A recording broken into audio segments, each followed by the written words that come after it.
மாண்புமிகு பேரவைத் தலைவர் அவர்களே, காவிரி விவகாரத்தில் எதிர்கட்சி சில விவரங்களை கேட்டிருக்கிறாங்க. காவிரி நமக்கு உயிர் ஆதாரம், நம்மளோட உணர்வு ரீதியான ஒன்று. அதனால் அதை வச்சு அரசியல் பண்ணுற எண்ணம் துளி கூட நம்ம அரசுக்கு இல்லை. மாண்புமிகு முதலமைச்சர் அவர்கள்.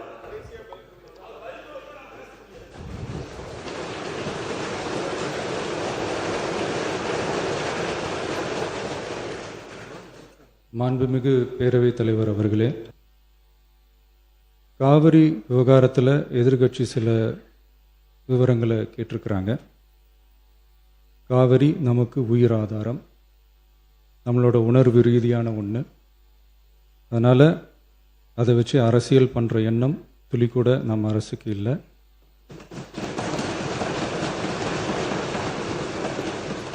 அதுக்கான அவசியமும் இல்லை.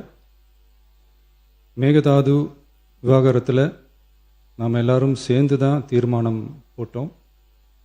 அதை நேர்முக கடிதமாக மாண்புமிகு பிரதமர் அவர்களுக்கும் அனுப்பி வச்சிருக்கிறோம். அதோடு நாம் அப்படியே இருந்துடல. ராஜ்யசபாவில் ஒன்றிய ஜல் சக்தி துறை இணை அமைச்சர் மேகதாது அணை பற்றி முழு விவரங்களை குறிப்பிடலைன்னு தெரிஞ்சதும் காவிரி நடுவர் மன்றத்தின் இறுதி தீர்ப்பு மற்றும் மாண்புமிகு சுப்ரீம் கோர்ட் தீர்ப்பு சம்பந்தமான விதிகள் மற்றும் பத்திகளை கோட் பண்ணி மேகதாது திட்டத்துக்கு எந்த விதமான சட்டபூர்வமான அனுமதியோ நிர்வாக அனுமதியோ வழங்கக்கூடாதுன்னு மாண்புமிகு பிரதமர் அவர்களுக்கு அடுத்த நாளே நேர்முக கடிதம் எழுதினோம்.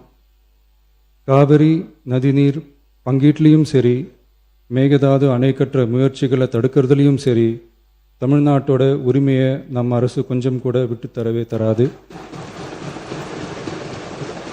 அதுதான் நம்மளோட நிலைப்பாடும். அதே நேரத்தில் கர்நாடகாவில் சில அணைகள் கட்ட ஆரம்பித்ததை பற்றியும் இதே அவையில் 1969 ஒரு விவாதம் நடந்திருக்கு. அப்போது நீர்வளத்துறை அமைச்சராக இருந்தது யார்? அப்போ அணை கட்ட விட்டது ஏன்னு கேட்டு அந்த மாதிரி சீப் பாலிடிக்ஸ்லாம் நான் பண்ண விரும்பலை.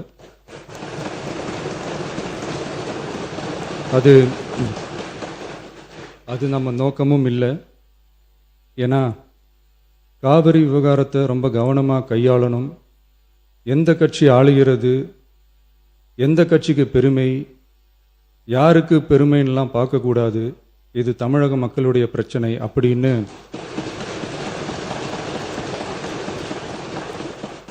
அப்போ இருந்த எதிர்கட்சி தலைவர் திரு திருமன் அவர்கள் சொன்னதை இந்த சபையில் சொல்ல விரும்புகிறேன். காவிரி பிரச்சனையில் சம்பந்தப்பட்ட 2 மாநிலங்களும் ஒன்றிய அரசும் உட்கார்ந்து முடிவெடுக்கணும்னு 1969 இந்த சபையில் பேசியிருக்கிறாங்க. அதுக்கப்புறம் நிலைமை வேறு மாதிரியெல்லாம் போயிடுச்சுன்னும் நம்ம எல்லாருக்குமே தெரிஞ்சது தான். அதில் நாம் உறுதியாக இருக்கிறோம், அதில் மாற்றமே இல்லை. இருந்தாலும் ஒரு அட்டெம்ப்ட் எடுத்து பார்க்கலாம்னு தோணுனது தான் அந்த பெங்களூர் விசிட். அப்படி ஒரு விசிட் பற்றி ஃபஸ்ட்டு யோசித்து கேட்டதும் நான் தான். நாம் பெங்களூர் போக நினச்சதை பற்றி பல ஒப்பீனியன்ஸ் வந்துச்சு. நாம் போக நினச்சதுக்கு காரணம், ஒருவேளை இந்த பிரச்சனை தீர்க்கறதுக்கான ஒரு பாசிட்டிவ் சைன் கிடைச்சா நல்லா இருக்குமேன்னு ஒரு எண்ணத்தில் தான். இன்றைய காலத்தில் பகை நாடுகளை பேசி தீர்க்க பார்க்குறாங்க. பக்கத்து மாநிலத்தோட பேசி பார்த்தா என்னன்னு நினச்சேன்.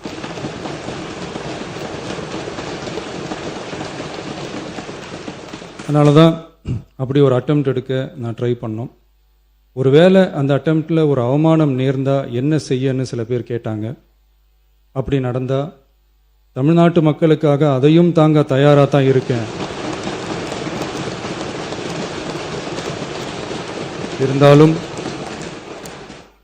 இருந்தாலும் நம்ம மேலே அன்பு காட்டின அத்தனை பேருக்கும் என்னோட நன்றிகள்.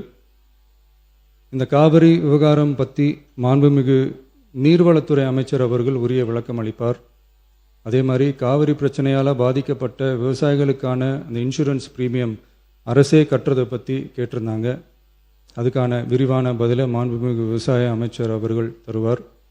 அப்புறம் இந்த குறுவை சாகுபடிக்கு அந்த நிவாரண தொகுப்பு பற்றி எதிர்க்கட்சியிலேருந்து கேட்டிருந்தாங்க. அந்த குறுவை சாகுபடிக்கு அந்த நிவாரணம் வந்து ஏற்கனவே கொடுத்தாச்சு, வழங்கியாச்சு. இது வந்து அரசியலே நாங்கள் தான் அப்படின்னு சொல்லிக்கிறவங்களுக்கு இது எப்படி தெரியாமல் போச்சுன்னு எனக்கு தெரியல.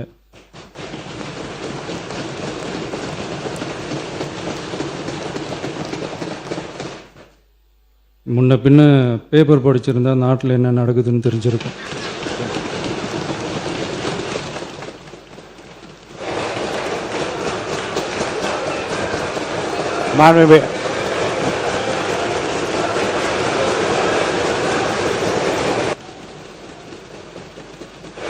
மாண்புமிகு எதிர்க்கட்சி தலைவர் சுருக்கமாக கொஞ்சம் அமைதியா இருங்க. மாண்புமிகு எதிர்க்கட்சி தலைவர் பேசுவதற்கு நீங்க அமைதியா இருங்க. நீங்களே இப்படி பிரச்சனை பண்ணா எப்படி? அமைதியா இருங்க, அவங்க பேசணும் சுருக்கமாக. பேரவைத் தலைவர் அவர்களே, ஸ்பெஷல் பேக்கேஜ்னா நீங்கள் கொடுத்தது 134 கோடி கொடுத்தீங்க. அது அனைத்து அரசுலையும் கொடுக்கறக்கூடிய ஸ்பெஷல் பேக்கேஜ் தான். இப்போ வறட்சி நிவாரண நிதி அவங்க கேட்குறாங்க. இது ரெண்டுத்துக்கும் வித்தியாசம் தெரிஞ்சுக்க வேண்டும். இது வெறும் டெய்லி காலைல பேப்பர் படித்தா மட்டும் பத்தாது. அங்கே அனைத்து கட்சி கூட்டத்தை கூட்டி அனைத்து விவசாயிகளோடையும் போய் கலந்து பேசி அவங்களுடைய கோரிக்கைகள் என்னென்னு நீங்கள் தயவுசெய்து கேட்டுக்கொள்ள வேண்டும். அதே மாதிரி முன்னவர் மாண்புமிகு இதெல்லாம் மன்னிக்கணும். மாண்புமிகு எதிர்க்கட்சி தலைவர்கள் இப்போது வறட்சி நிவாரணத்தை பற்றி சொன்னார்கள். செப்டம்பர் இறுதி வரையிலும் பார்த்துவிட்டு தான் வறட்சி நிவாரண பணிகளை ஆற்றுவது வழக்கம். அவை அதை குறிப்பிட விரும்புகிறேன். மாண்புமிகு எதிர்க்கட்சி தலைவர், பேரவைத் தலைவர்களே, பேச அனுமதிங்க. நீங்களே இப்படி பண்ணா எப்படி? மாண்புமிகு எதிர்க்கட்சி தலைவர் சுருக்கமா முடிச்சு. தலைவர்களே, நாங்கள் இன்னொன்று திரும்பி கேட்பது தான், கர்நாடகாவில் அவங்க அனைத்து கட்சி கூட்டத்தை கூட்டி முன்னாள் முதலமைச்சர்லாம் வர சொல்லி அவங்களுடைய கோரிக்கைகள்லாம் கேட்டுக்கிட்டு இருக்காங்க, தொடர்ந்து கேட்டுட்டு இருக்காங்க. இந்த தாவேக்கா அரசு ஏன் அனைத்து கட்சி கூட்டத்தை கூட்டுவதற்கு என்ன உங்களுக்கு பயம், என்ன உங்களுக்கு தயக்கம் என்பதை நான் கேட்டுக்கொள்ள விரும்புகின்றேன்.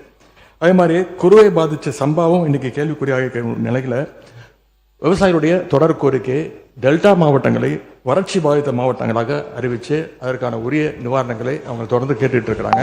எனவே அதையும் இந்த அரசு செய்ய வேண்டும் என்று கேட்டுக்கொள்கின்றேன். நன்றி. மாண்புமிகு உறுப்பினர் திரு கே எடப்பாடி பழனிசாமி அவர்கள். மாண்பு பேரவைத் தலைவர்களே, நான் ஏற்கனவே பேச வந்தது முதலமைச்சர் வந்து பதில் இல்ல, குறுக்கீட்டுக்கு பதில் அவ்வளவுதான். அனைவருக்கும் சேர்ந்து சொல்லி இல்ல, அதாவது குறுக்கீட்டுக்கு தான் பதில். இப்ப நீங்க பேசுங்க, உங்களுக்கு தேவைப்பட்டால் அதையும் பதில் சொல்லுங்க. 2 சிறப்பு கவன தீர்மானம் கொண்டு வந்திருக்கிறோம். ஒன்று காவிரி நதிநீர் பிரச்சனை சம்பந்தமாக ஒன்று, மற்றொன்று டெல்டா மாவட்டங்களில் குறுவை சாகுபடி செய்த விவசாயிகள் தண்ணீரின்றி பயிர்கள் காய்ந்து அதனால் விவசாயிகள் பாதிக்கப்பட்டிருக்காங்க. அந்த பாதிக்கப்பட்ட விவசாயிகளுக்கு தேவையான நிவாரணத்தை அளிக்க வேண்டும் என்ற 2 தலைப்பின் அடிப்படையில் தான் நாங்கள் கொடுத்தோம். காவிரி நதிநீர் பிரச்சனை பற்றி ஏற்கனவே இதே அவையில் நம்ம கொண்டு வந்தோம். மேகதாது பிரச்சனையும் சொன்னோம். நடுவர் மன்றத்தை பற்றி இங்கே ஒரு கருத்தை, ஒரு தீர்மானத்தை கொண்டு வந்து நிறைவேற்றிருக்காங்க. அது வந்து நான் ஏற்கனவே தெளிவாக நான் சொன்னேன். பத்திரிகையெல்லாம் வேறு விதமாக வருகின்றது. 18ஆம் தேதி கொடுக்கப்பட்ட அந்த சட்டமன்ற உறுப்பினர்களுக்கு கொடுக்கப்பட்ட அரசு தனி தீர்மானத்தில் கொடுக்கப்பட்ட அந்த வாசகத்தின் அடிப்படையில் தான் முன்மொழிஞ்சு அதன் அடிப்படையில் தான் நாங்களாம் பேசணும். ஆனால் இடை திருத்தத்தை நடுவர் மன்றம் அமைக்க வேண்டும் என்று வலியுறுத்தி இந்த தீர்மானத்தில் அவர் வந்து மாண்பு முதலமைச்சர் பதில் சொல்லிக்கிட்டு போது சொன்னார். அதை நாங்கள் ஏற்றுக்கொள்ளவில்லை. அது இப்பொழுதும் நான் சொல்லி வருகிறேன். அதோட கொஞ்சம் உட்காருங்க, அதை பற்றி விளக்கம் சொல்லி உட்காருங்க ப்ளீஸ், உட்காருங்க. மாண்புமிகு முதலமைச்சர் அவர்கள் அரசின் சார்பில் தீர்மானத்தை முன்மொழிந்தார்கள். எதிர்க்கட்சி தலைவர் அவர்கள் கடிதம் மூலமாக அன்று காலையே இதில் ஒரு திருத்தத்தை ஏற்றுக்கொள்ளுமாறு ஒரு கடிதம் கொடுத்திருந்தார்கள். முறையாக அது ஆய்வு செய்யப்பட்டு அந்த திருத்தம் ஏற்றுக்கொள்ளப்பட்டு அவைக்கு மாண்புமிகு முதலமைச்சர் அவர்கள் வாக்கெடுப்புக்கு விடுப்பதற்கு முன்பாக நான் சொன்னேன், திருத்தப்பட்ட திருத்தத்தோடு இந்த தீர்மானம்